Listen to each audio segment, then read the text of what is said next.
Hey guys, Furum here, and today I will not be testing the Sinar one in multiplayer in Asphalt 9. Rather, a friend of mine in Purple Team, whose username is Bebop, has allowed me to use some races in his 4-star Sinar 1. So let's see how this is compared to a 2-star Sinar 1 like my own.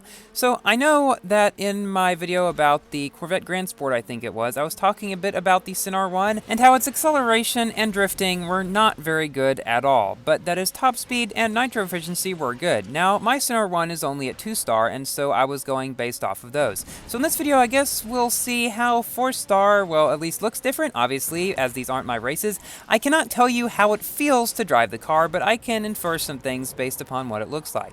It certainly looks like it drifts better, or if it does not actually drift better, it certainly loses less speed while drifting. Now obviously it's still not the greatest, the handling does not look extremely good, while still being better than at 2 stars, and nitro efficiency, well, is still really amazing. So at 4 stars, this car can reach a speed of 235 to 36 miles per hour. This is not as fast as something like the SCG, however I assume at 5 stars it goes about 237-ish, so definitely pretty close. However, the Apollo N is still a few miles per hour faster than this car at 241 miles per hour. It would be interesting to see a test between this car at 5 stars and an Apollo N at 5 stars, like mine is, and just see, well, can the Sinar 1 actually beat the Apollo N on any tracks? We really don't know yet because there hasn't been much testing for that. So here we've come in first place, beating an Apollo N, as we were just talking about, 3 488 GTBs, and a Huracan Evo Spider. In the second race, we are on Rome against an Apollo N and 3 more 488 GTBs.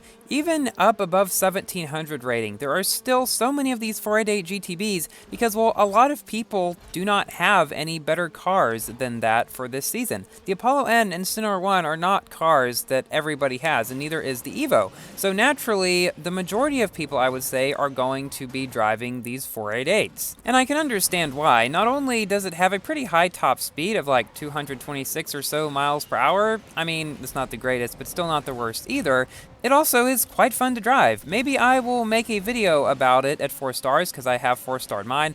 I'm not entirely sure yet. The thing is, I did use my 488 a lot this multiplayer season, but every single time I began recording in it, my races went really bad and I just went down a bunch in rating. And when I stopped recording, my races were good.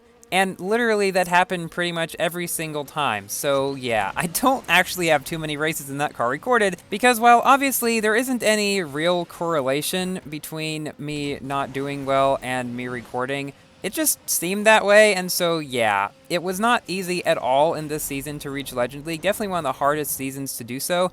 So I just didn't want to do anything that might even possibly make it any harder on myself. However, earlier today, on the final day of this current season, I did manage to reach Legend League, in the 488 actually. Honestly, I've had better luck in that than my 3-star Evo.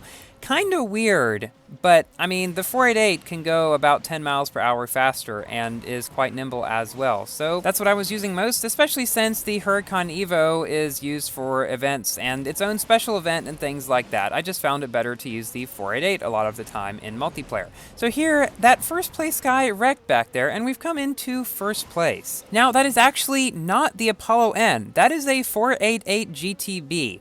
Yeah, the Apollo N is back somewhere in 3rd place, and he is actually a 5-star one as well. So obviously, the 488 is a car to not be underestimated. And honestly, it is probably one of the more underrated cars in Asphalt 9, at least from my experience. But the Sinar 1, with its better top speed, is able to pull away and become in 1st place, even on a track that is not particularly suited to this car's bad handling and acceleration. It can still do decently well on it. Now for quite a close race on Scotland versus 2 4-star Apollos.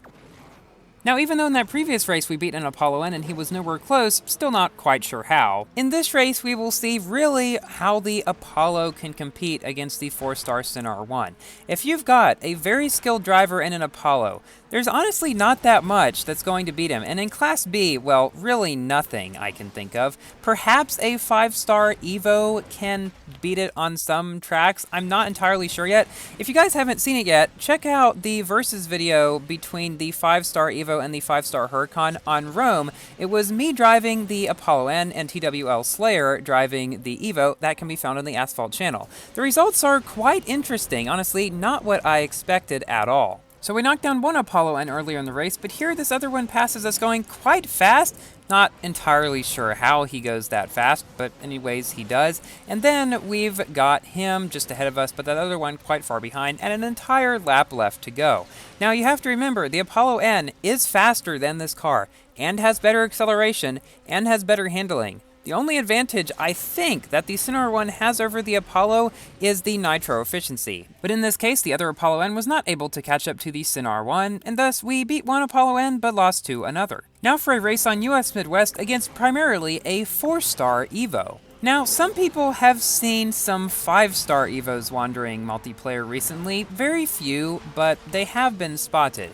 And you may be wondering, what, is this a hack or something? Because it was not possible in the event to get more than 4 stars. If you see 4 stars, I mean, that's normal. Sort of normal anyway. I mean, it's normally possible if you have everything required for the event. But how do they get 5 stars?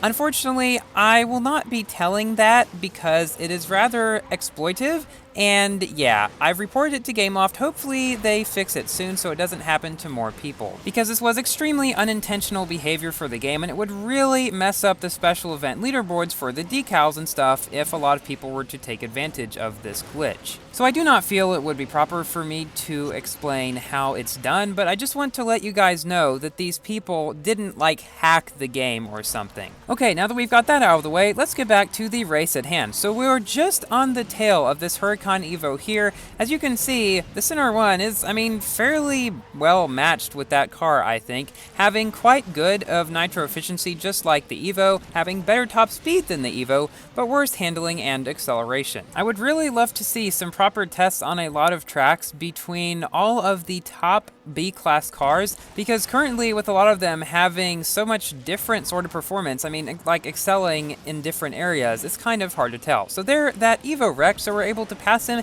He doesn't catch up on the second lap because, well, his speed is a lot lower than the Sinnoh 1's, and we come in first. In third is a 488, and in fourth is a poor Lotus Evora Sport. Now we've got our final race against 4 488 GTBs. Did I tell you they were popular? Anyways, now I'll give my general review about this car. It looks better at 4 stars than it did at 2 stars, not quite as sluggish and probably more usable in multiplayer. Because at 2 stars, I just was not getting that many good races at all. Most of the time I got knocked down early on or couldn't catch up because of the bad acceleration or whatever. But here, I mean, it's doing some good work. So I'd say you need to at least 3-star this car for it to be much use. Now, it will be okay at lower ranks than that, but just not especially great. As I said earlier, its top speed is pretty good, although not as good as the Apollo's. Its best trait is its long-lasting nitro efficiency, which sort of compensates for its bad acceleration, but not at the beginning of races, which is where this car struggles the most. And its bad drifting, I mean, even still at 4 stars, it's not especially great, does not help it any either. So it definitely is not the easiest car to drive. If you are a master at cars that have good top speed and bad drifting and acceleration, definitely try this out. I'm sure you will do quite great in it. I mean, we just knocked down that guy there by flying past him with the very high top speed. And then we wreck on that curve there that is quite annoying. And if you're in a bad handling car such as this one, well, there's not all that much you can do to avoid it if you're going fast and you can't start drifting earlier enough. But let's see if the Sinnoh 1, with its 10 miles per hour or so superior speed, can catch up to this 488 here. And it looks like we have, and are now passing it, but then it passes ahead again because of its somewhat better acceleration, I think anyway. And so if we're gonna win, we're gonna have to catch up to it in the final third of this race. Oh, and by the way, Bebop, this is a beautiful purple color for the car. Thank you for making it this. Let's not forget, we also have another 488 right on our tail. Now, it looks like he got slowed down a bit back there in that section that you always should shockwave over after that turn. Now, we were almost able to pass that 488, but then he gets ahead again. But then he wrecks on the train, allowing us to come into first place, finally, to stay, and nobody's gonna be passing us. Or will they? Just kidding, there's no way, unless there are teleportation hackers or we wreck or something like that. But thankfully that doesn't happen, and we're able to shockwave all the way to the finish line and come in first. Thank you all for watching, please like the video if you've enjoyed, and consider subscribing for more Asphalt 8 and 9 content. And I'll see you in my next video, goodbye!